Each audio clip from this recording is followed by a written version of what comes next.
Bill gates બાદ હવે PM મોદીને ચા પીવડાવવાનું સ્વપ્ન છે। આ ઈચ્છા વ્યક્ત કરી છે ડોલી ચાયવાલાએ। જ્યાં ડોલી ચાયવાલાનું નામ તો કદાચ આપે સાંભળ્યું જ હશે। સોશિયલ મીડિયા સ્ટાર ગણાતા ડોલીની આજકાલ ન માત્ર ભારતમાં પણ વિદેશમાં પણ ચર્ચા છે। વાત જાણે એમ છે કે પોતાના ભારત પ્રવાસ દરમિયાન બિલ ગેટ્સે સોશિયલ મીડિયામાં એક વિડીયો પોસ્ટ કર્યો હતો। આ પોસ્ટમાં બિલ ગેટ્સે એક ચાવાળાનો વિડીયો શેર કરીને લખ્યું કે ચા બનાવવા માટેની સામાન્ય પ્રક્રિયા પણ કેટલી ઇનોવેટિવ હોઈ શકે તે તમને અહીં જોવા મળશે। બિલ ગેટ્સે જે ચાયવાળાનો વિડીયો શેર કર્યો હતો તે છે ડોલી ચાવાળાનો। બિલ ગેટ્સનો આ વિડીયો પોસ્ટ થતાં જ રાતોરાત ડોલી વિશ્વભરના યુઝર્સના ધ્યાન પર આવી ગયો। ખુદ ડોલી પણ આ વાતને લઈને ઉત્સાહિત છે। હવે તે પીએમ મોદી પોતાની લારી પર ચા પીવે તેવું સ્વપ્ન જોઈ રહ્યો છે।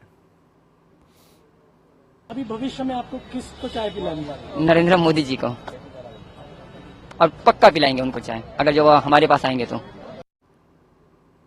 સૌથી મહત્વની બાબત તો એ છે કે જ્યારે બિલ ગેટ્સ ડોલીની રેકડી પર આ ચા પીવા પહોંચ્યા ત્યાં સુધી તેને નહોતી ખબર કે તેની ચાની લારી પર ઊભેલો શખ્સ એ વૈશ્વિક સેલિબ્રિટી છે।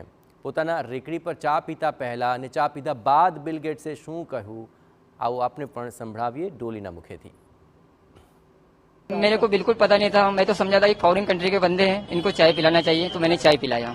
मेरे को बिल्कुल अनुभव नहीं था कि मेरे को अगले दिन जब मैं नागपुर वापस आया अगले दिन पता चला कि डॉली तूने किसको चाय पिलाया। कैसा अनुभव रहा? उन्होंने चाय पीने के बाद क्या कहा आपसे? वाह बोले, डॉली की चाय।